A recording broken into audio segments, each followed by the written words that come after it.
নমস্কার বন্ধুরা, আমি শুভদীপ তোমাদের স্বাগত জানাই আমার ইউটিউব চ্যানেল জ্ঞান মার্গে।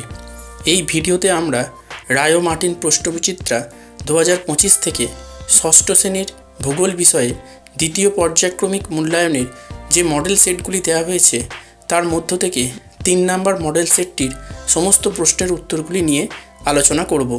তাহলে দেখো, একের দাগের বলেছে নিচের প্রশ্নগুলির অতি সংক্ষিপ্ত উত্তর দাও। 1 ক্ষুদ্রতম মহাদেশের নাম কি?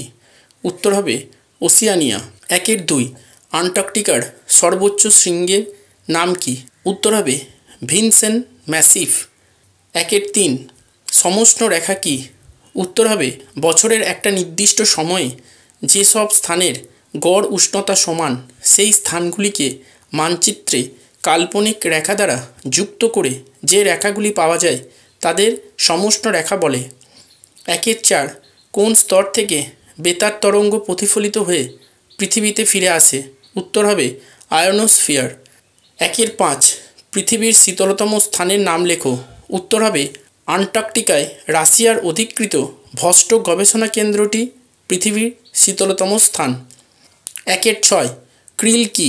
উত্তর হবে আন্টার্কটিকা মহাদেশের কাছাকাছি মহাসাগরে পাওয়া যায় এক প্রকারের চিংড়ি হলো ক্রিল, যা তিমির প্রধান খাদ্য।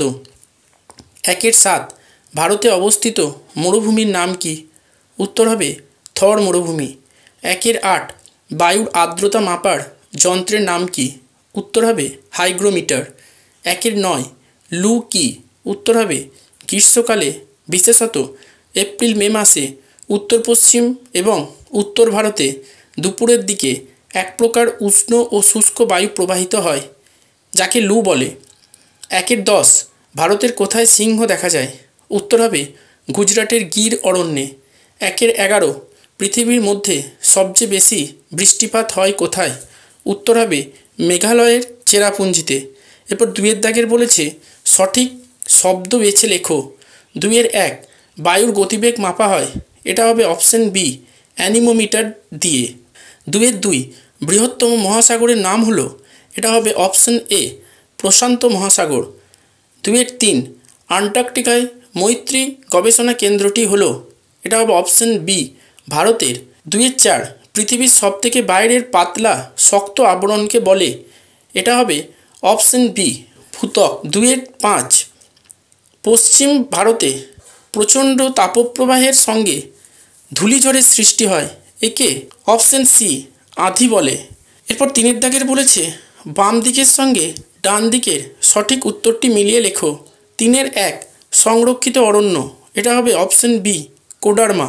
2 বন্যপ্রাণী সংরক্ষণ আইন, এটা হবে অপশন এ 1972 সালে। 3 কুইন আইন তৈরি হয়, এটা হবে অপশন ই সিনকোনা। 4 দক্ষিণ মেরুতে প্রথম মানুষ পৌঁছায়, এটা হবে অপশন সি 1911 সালে। 5 রেসার পিন তৈরি হয়, এটা হবে অপশন ডি সর্পগন্ধা। এরপর 4 দাগের বলেছে সঠিক শব্দের শেষে হ্যাঁ ও ভুল শব্দের শেষে না লেখো। 4 বলেছে মাউন্ট এরেবাস আন্টার্কটিকার জীবন্ত আগ্নেয়গিরি, এটা হবে হ্যাঁ। 4 প্রতি 100 মিটার উচ্চতায় 6.5 ডিগ্রি সেলসিয়াস হারে তাপমাত্রা কমে, না। 4 বায়ুর চাপ মাপার যন্ত্রের নাম 14 ব্যারোমিটার, হ্যাঁ। 4 পশ্চিমবঙ্গের আবহাওয়া অফিসের সদর দপ্তর হলো আলিপুর, হ্যাঁ। 5 ইউরোপ ও আফ্রিকা এই দুটো মহাদেশকে ইউরেশিয়া বলে, না। 5 দাগের বলেছে শূন্যস্থানে সঠিক শব্দ বসিয়ে পুনরায় লেখো। 5 পৃথিবীর দীর্ঘতম হিমবাহের নাম ড্যাশ হিমবাহ, উত্তর হবে ল্যাম্বার্ট। 5 বৃষ্টিপাত মাপার যন্ত্রের নাম হলো ড্যাশ, উত্তর হবে রেনগজ। 5 ড্যাশ রেখা ভারতকে উত্তর দক্ষিণে সমান দুভাগ করেছে, উত্তর হবে কর্কট ক্রান্তি রেখা। 5 পশ্চিমঘাট পর্বতের পূর্ব ঢালে বৃষ্টি কম হয় বলে তাকে ড্যাশ অঞ্চল বলে, উত্তর হবে বৃষ্টির ছাই। 5 100 ডিগ্রি সেলসিয়াস এর মান হবে ফারেনহাইট স্কেলে 212 ডিগ্রি এফ। এরপর 6 দাগের বলেছে নিচের প্রশ্নগুলির উত্তর লেখো। 1 জলচক্র কাকে বলে? উত্তর হবে সূর্যের তাপে জল বিভিন্ন উৎস থেকে, যেমন সাগর, মহাসাগর, নদী, হ্রদ, পুকুর প্রভৃতি বাষ্পীভূত হয়ে বায়ুমণ্ডলে মেশে। এই জলীয় বাষ্প যত উপরে ওঠে তত শীতল ও ঘনীভূত হয়ে মেঘ সৃষ্টি করে। এই মেঘ থেকে অধঃক্ষেপণ রূপে যেমন বৃষ্টিপাত, তুষারপাত, শিলাবৃষ্টি, শিশির, কুয়াশা প্রভৃতি ভূপৃষ্ঠে নেমে আসে। বিভিন্ন রূপে জলের এরূপ চক্রাকার আবর্তনকে জলচক্র বলে। এরপর 6-2 বলেছে প্যানজিয়া ও প্যানথ্যালাসা কি? উত্তর হবে আনুমানিক 50 কোটি বছর আগে পৃথিবীতে একটাই বিরাট অখণ্ড স্থলভাগ বা মহামহাদেশ ছিল, যার নাম প্যানজিয়া। প্যানজিয়ার চারদিকে ছিল বিরাট জলভাগ বা মহামহাসাগর, যার নাম ছিল প্যানথ্যালাসা। এরপর 6-3 বলেছে অ্যালবেডো কাকে বলে? উত্তর হবে পৃথিবীতে আগত সৌরশক্তির প্রায় 35% বায়ুমণ্ডলের মেঘ, ধূলিকণা ইত্যাদি দ্বারা প্রতিফলিত হয়ে মহাশূন্যে ফিরে যায়, যা পৃথিবীর বায়ুমণ্ডলকে উত্তপ্ত করতে কোনো ভূমিকা গ্রহণ করে না, তাকে অ্যালবেডো বলে। এরপর 6-4 বলেছে খাদার ও ভাঙ্গার বলতে কী বোঝো? উত্তর হবে গাঙ্গীয় সমভূমি অঞ্চলের নদীবাহিত নবীন উর্বর পলিমাটি গঠিত অঞ্চলকে খাদার বলে এবং প্রাচীন পলিমাটি দ্বারা গঠিত অপেক্ষাকৃত কম উর্বর অঞ্চলকে ভাঙ্গর বলে। 7 দাগের বলেছে নিচের প্রশ্নগুলির উত্তর দাও। 7-1 টিকা লেখো স্ট্র্যাটোস্ফিয়ার। উত্তর হবে পৃথিবীর বায়ুমণ্ডলের দ্বিতীয় স্তরটি হলো স্ট্র্যাটোস্ফিয়ার। এই স্তরটি 18 থেকে 20 কিলোমিটার পর্যন্ত বিস্তৃত। এই স্তরে উচ্চতা বৃদ্ধির সঙ্গে তাপমাত্রা বৃদ্ধি পায়, কারণ এই স্তরের 25 থেকে 30 কিলোমিটার উচ্চতাতে ওজোন গ্যাসের আধিক্য থাকায় সূর্য থেকে আগত অতিবেগুনি রশ্মি শোষিত হয়। এই স্তরে জলীয় বাষ্প, ধূলিকণা ইত্যাদি না থাকার কারণে কোনো মেঘ ও বজ্রপাত সৃষ্টি হয় না বলে এই স্তরটিকে শান্তমণ্ডল বলে। এই স্তরের মধ্য দিয়ে জেট প্লেন চলাচল করে। এই স্তরে এসে উল্কা পুড়ে ছাই হয়ে যায়। এই স্তরটির ঊর্ধ্বসীমা হলো স্ট্র্যাটোপজ। এরপর 7-2 বলেছে আবহাওয়া ও জলবায়ু পার্থক্য লেখো। উত্তর হবে ক আবহাওয়া কোনো নির্দিষ্ট স্থানের নির্দিষ্ট সময়ে বায়ুমণ্ডলের বিভিন্ন উপাদানের অবস্থা, কিন্তু জলবায়ু হলো কোনো অঞ্চলের 30-35 বছরের আবহাওয়ার গড় অবস্থা। খ আবহাওয়া প্রতিদিন এমনকি প্রতি মুহূর্তে বদলায়, কিন্তু জলবায়ু প্রতি মুহূর্তে বদলায় না। গ আবহাওয়া স্বল্প পরিসরে পরিবর্তিত হয়, কিন্তু জলবায়ু বিস্তৃত অঞ্চল ভেদে পরিবর্তিত হয়। ঘ পৃথিবীতে আবহাওয়ার প্রকারভেদের বৈচিত্র্য কম, কিন্তু পৃথিবীতে জলবায়ুর প্রকারভেদের ব্যাপক বৈচিত্র্য লক্ষ্য করা যায়। এরপর 7-3 বলেছে কি কি কারণে অরণ্য আমাদের বন্ধু? উত্তর হবে যে সকল কারণের জন্য অরণ্য আমাদের বন্ধু সেগুলি হলো ক অরণ্য বাতাসের কার্বন ডাইঅক্সাইড শোষণ করে এবং অক্সিজেন সরবরাহ করে। খ অরণ্য বৃষ্টিপাত ঘটাতে সাহায্য করে। গ অরণ্য বন্যা ও খরা প্রতিরোধ করে। ঘ অরণ্য মৃত্তিকাক্ষয় রোধ করে। উমা অরণ্য থেকে কাষ্ঠশিল্প, কাগজ শিল্প ও অন্যান্য অনেক শিল্পে কাঁচামাল সরবরাহ করা হয়। চ অরণ্য থেকে ফল, ফুল, মশলা, ওষুধ, মধু, মোম, গদ, রজন ইত্যাদি পাওয়া যায়। ছ অরণ্য থেকে জ্বালানি কাঠ ও আসবাবপত্র বানানোর জন্য কাঠ পাওয়া যায়। বর্গীর জ অরণ্য হল অসংখ্য পশু পাখির আবাসস্থল। ঝ অরণ্য বাস্তুতন্ত্রের ভারসাম্য বজায় রাখে। 7-4 বলেছে বিশ্ব উষ্ণায়ন কাকে বলে? পরিবেশের উপর এর প্রভাব কতটা? উত্তর হবে পৃথিবীর বায়ুমণ্ডলে বিভিন্ন ধরনের গ্রিনহাউস গ্যাসগুলি যেমন carbon dioxide, carbon monoxide, methane, nitrous oxide প্রভৃতি সঞ্চয় বৃদ্ধি পাওয়াতে পৃথিবীর গড় তাপমাত্রা ধীরে ধীরে বৃদ্ধি পাচ্ছে। এই ঘটনাকে বিশ্ব উষ্ণায়ন বলে।